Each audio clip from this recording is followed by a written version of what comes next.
been off. We had the first break in Big 12 conference play.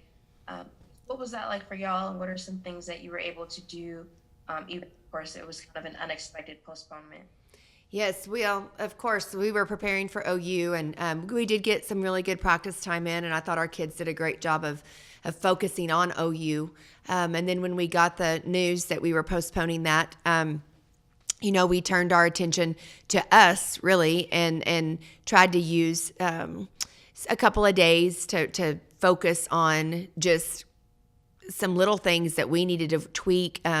We really needed some good practice time, and it was kind of a good blessing, I think, if you will, because we needed some practice time just for us instead of so much game prep. And so, of course, now we've turned our attention to Kansas, and we've been prepping for them. But I think it's been a good week, and I think that we've tried to focus in on some things that maybe can help us in these last three games in this stretch. Talking about the last three games, and you look at them, and they're all. It's kind of like you got the Big 12 with the teams with the winning records, and then the teams with the losing records, and you got your final three all against those winnable games. Obviously, you'll take them whenever you can get them, but how big is it to have that kind of stretch down kind of late in the season where you can build that momentum going? Yeah. Well, we obviously want to finish strong. We want to build momentum, and we want to keep getting better every day. And so, no matter who is left on our schedule, it's important to continue to improve and continue to just prepare yourself for the conference tournament. So we definitely have a 3-game season left right now, and one game at a time. And even though it's been kind of taken out of order for us, not to our doing. We just need to really approach every game one at a time, and try to get a W as each game. We want as much momentum as we possibly can, and stay positive, and really be growing and playing our best basketball towards the end of the season. The last time you played Kansas was an interesting game because I think both leading scorers came off the bench, which you don't always see. In terms of how much do you take away from that last matchup when you've had so much basketball in between that one and the last one, and you're probably a different team, they're probably a different team? How much do you watch of it and take away from it, and how much do you kind of have to say, hey, it could look a little different?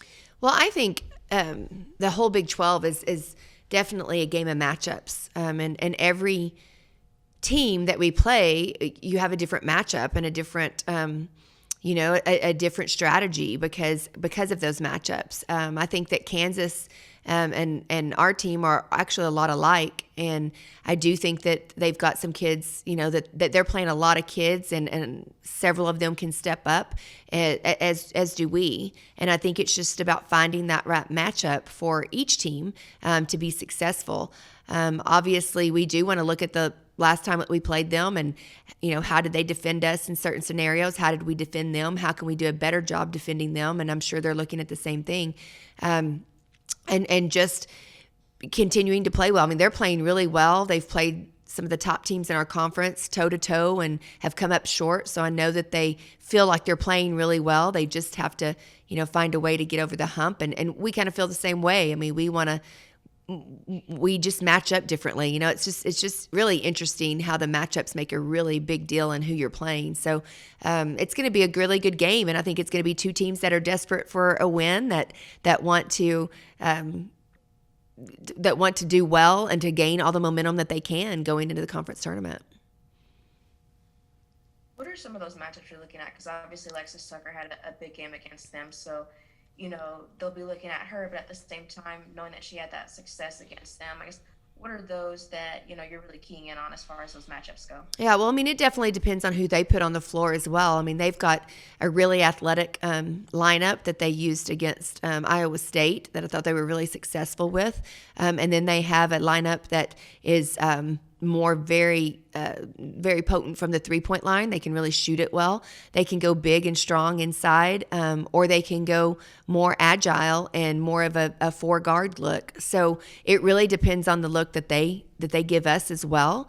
I do think that Alexis Tucker has a good matchup for us if they decide to go big. We have to counter that a little bit. We can counter defensively, or we can try to counter offensively. It just really depends. But I think Holly Craigsauer on the perimeter is a really good player, and we've got to make sure that we don't let her have a big night. But then they just had the Franklin, the little point guard, came off of a career night.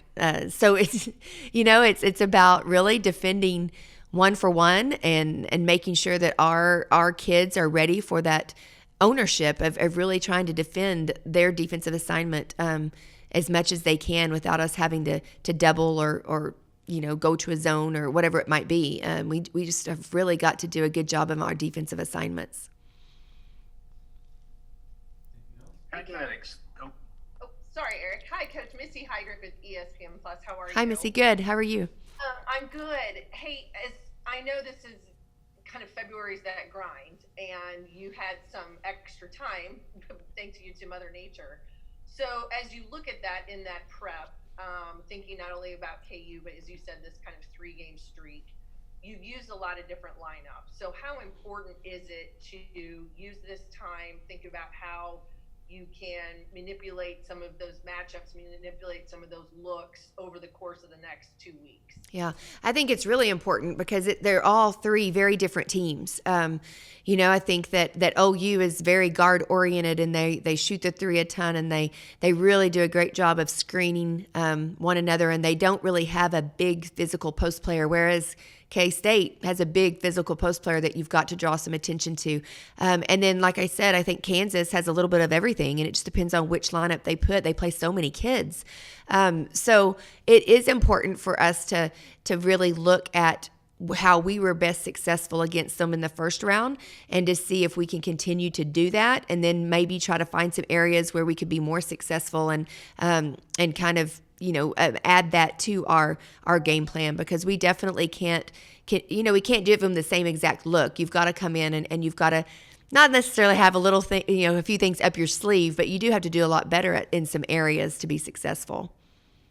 So when you look at this group, where on the offensive side of the floor, where do you think this group has been at its best offensively, whether it's been against these teams or others in matchups in the league? Yeah, definitely when we share the basketball. I think when we can spread our scoring out a little bit. I mean, obviously, Vivian and Lexi need to have good nights for us because they score a tremendous amount of points for us, but we're always better when we've got 1 or 2 more that can also contribute at a high level, and a lot of that has to do with sharing the basketball. We're much better when we have assists up in close to the 20s. We really need to have high assists and low turnovers to be successful, and that's sharing the basketball. And you've got a freshman post player yourself, and it seems as though this league has, a lot of big post players, talented posts. They throw a lot of things at you. So what do you like about her progression, and do you think she's been kind of able to this has been a little trial under fire, I'm sure, for her, kind of where she's at and how she's been living up to what you need her to do? Yeah, I think Hattie has definitely made some great improvement. She definitely makes a difference for us on the inside, particularly on the defensive end, because she can really protect the rim for us. But she rebounds it. She's a little bit more of a threat on the offensive glass than we have when she's not on the floor. But I also think that Kyla and Deja have come in and given us some spot help as well.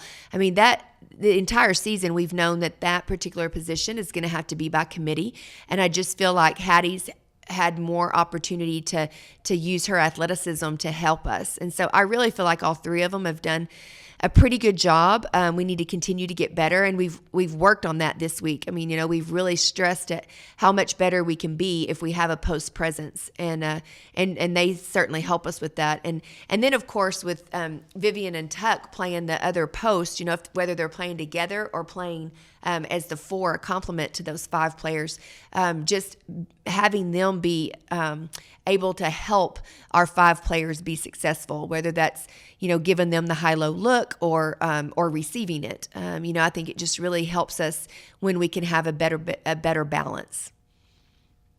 Thank you. Thank you.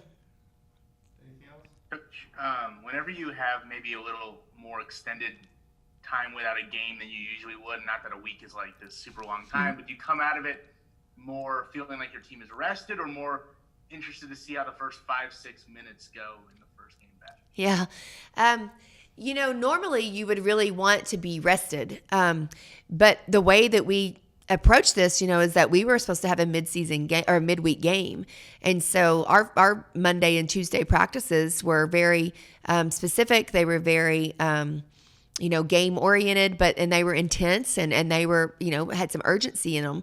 I think that our kids are definitely to that point where they're not used to having 4 practices, actually, I guess it'll be almost 5, 5 days of practice before our game on Saturday. So we're trying to do a good job of the last 2 days of, making it be more, a little bit lighter so that we can get our legs back under us, but yet mentally focused on what our game plan is. So you're hopeful that they're excited to play again, that they come out of from the tip and are really excited to go up and down against an opponent, and that they do feel a little bit refreshed, maybe just from not having that mental stress of, practice, game, practice, game, that type of routine.